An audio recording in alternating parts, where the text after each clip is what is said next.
Lecture du livre des Actes des Apôtres. En ces jours-là, les apôtres et les frères qui étaient en Judée avaient appris que les nations, elles aussi, avaient reçu la parole de Dieu. Lorsque Pierre fut de retour à Jérusalem, ceux qui étaient juifs d'origine le prirent à partie en disant « Tu es entré chez des hommes qui ne sont pas circoncis, et tu as mangé avec eux. » Alors Pierre reprit l'affaire depuis le commencement et leur exposa tout dans l'ordre en disant « J'étais dans la ville de Jaffa en train de prier, voici la vision que j'ai eue dans une extase. C'était un objet qui descendait, on aurait dit une grande toile tenue aux quatre coins. Venant du ciel, elle se posa près de moi. Fixant les yeux sur elle, je l'examinais et je vis les quadrupèdes de la terre, les bêtes sauvages, les reptiles et les oiseaux du ciel. J'entendis une voix qui disait « Debout, Pierre, offre-les en sacrifice et mange !» Je répondis « Certainement pas, Seigneur, jamais aucun aliment interdit ou impur n'est entré dans ma bouche. » Une deuxième fois, du haut du ciel, la voix répondit « Ce que Dieu a déclaré pur, toi ne le déclare pas interdit. » Cela se produisit 3 fois, puis tout fut remonté au ciel. Et voici qu'à l'instant même, devant la maison où j'étais, survinrent 3 hommes qui m'étaient envoyés de Césarée. L'Esprit me dit d'aller avec eux sans hésiter. Les 6 frères qui sont ici m'ont accompagné, nous sommes entrés chez le centurion Corneille. Il nous raconta comment il avait vu l'ange se tenir dans sa maison et dire « Envoie quelqu'un à Jaffa pour chercher Simon, surnommé Pierre. Celui-ci t'adressera des paroles par lesquelles tu seras sauvé, toi et toute ta maison. » Au moment où je prenais la parole, l'Esprit Saint descendit sur ceux qui étaient là, comme il était descendu sur nous au commencement. Alors je me suis rappelé la parole que le Seigneur avait dite « Jean a baptisé avec l'eau, mais vous, c'est dans l'Esprit Saint que vous serez baptisés. » Et si Dieu leur a fait le même don qu'à nous, parce qu'ils ont cru au Seigneur Jésus-Christ, qui étais-je, moi, pour empêcher l'action de Dieu ? En entendant ces paroles, ils se calmèrent et ils rendirent gloire à Dieu en disant « Ainsi donc, même aux nations, Dieu a donné la conversion qui fait entrer dans la vie. » Parole du Seigneur.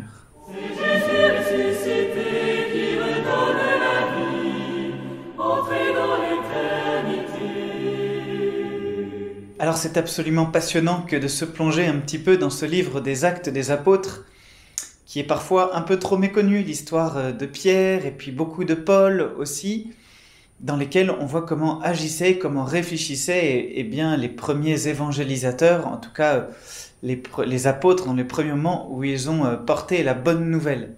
Et là Pierre, il est tout déconcerté parce que tout ce qu'il avait reçu comme tradition religieuse et semble tout d'un coup s'écrouler. Enfin, il faudrait changer de règle.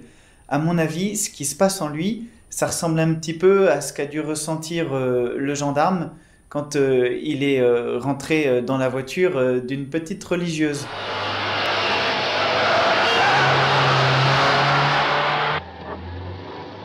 Vous priez, mon fils ? Ben non, oui, et que Dieu nous ait en sa sainte protection. Les voies du Seigneur sont impénétrables. Lui seul connaît la route. Ben, tant mieux. Il est notre guide. Suivons-le, confiant les yeux fermés. Oui, mais on trouverait les parce que ça tourne, voilà. Alors, trêve de plaisanterie, si le code de la route existe, c'est parce qu'il y a des risques qui sont bien réels. Et là, qu'est-ce qui se passait avec Pierre ? Eh bien, c'était que sans doute, toutes ces pures catégories de pur, impur de l'Ancien Testament venaient aussi de risques réels. À l'origine, par exemple, mettons le porc, qui est l'aliment impur peut-être le plus connu. Eh bien, vous savez bien encore aujourd'hui que ça se cuit bien. Il faut le cuire pendant longtemps pour que la viande ne soit sans danger. Et donc, ces interdits qui sont interdits hygiéniques, étaient devenus, puisque dans beaucoup des sacrifices du temple, c'était des sacrifices de communion, ça veut dire qu'on mangeait une partie de ce qui était sacrifié, et une partie était donnée au prêtre, une partie montée en offrande avec la fumée vers Dieu. Et bien donc, il y avait les règles hygiéniques, elles s'appliquaient à ces sacrifices, c'était devenu vraiment, c'était passé dans le rituel. Et évidemment, plus on a découvert Dieu, plus on a compris que non seulement il veut notre bonne santé, mais en fait, il veut beaucoup plus. Donc c'est pas forcément la santé du corps qui est la règle. Ce qu'il veut, c'est que nous tous entiers, nous arrivions au ciel. Mais voilà, le sacrifice maintenant n'est plus au temple, puisque c'est Jésus, l'agneau immolé pour toujours. Et donc si on a changé de sacrifice, S'il n'y a plus de temple, les lois anciennes n'ont plus cours pour ce qui est de cette pratique-là. Elles ont cours uniquement dans l'esprit ou ce qu'elles préfiguraient. Et ce qu'elles préfiguraient, ce que tout l'Ancien Testament préfigurait, c'est que l'Esprit Saint, comme dit le prophète Joël, serait répandu sur toute chair. Vos fils et vos filles prophétiseront. Et ça, Pierre l'expérimente et même est ébahi devant cet Esprit Saint qui se répand à tous. Alors, nous aussi, nous voyons qu'aujourd'hui, à notre petite échelle, dans notre vie, il y avait un avant le confinement et un après le confinement. Et il faut faire tomber les barrières. Alors, 2 défis, un pour les adultes et un pour les plus petits. Pour les plus petits, c'est tout simplement de suivre Pierre très concrètement. Aujourd'hui, on mange de tout sans rechigner. Et puis, pour les plus grands, c'est de faire tomber des barrières qui peuvent être celles du voisinage. On connaît beaucoup mieux ses voisins, par exemple, aujourd'hui, en temps de confinement. Donc, on peut leur parler, leur proposer de prier pour eux, les appeler, chercher dans les pages blanches s'il faut leur numéro et leur nom.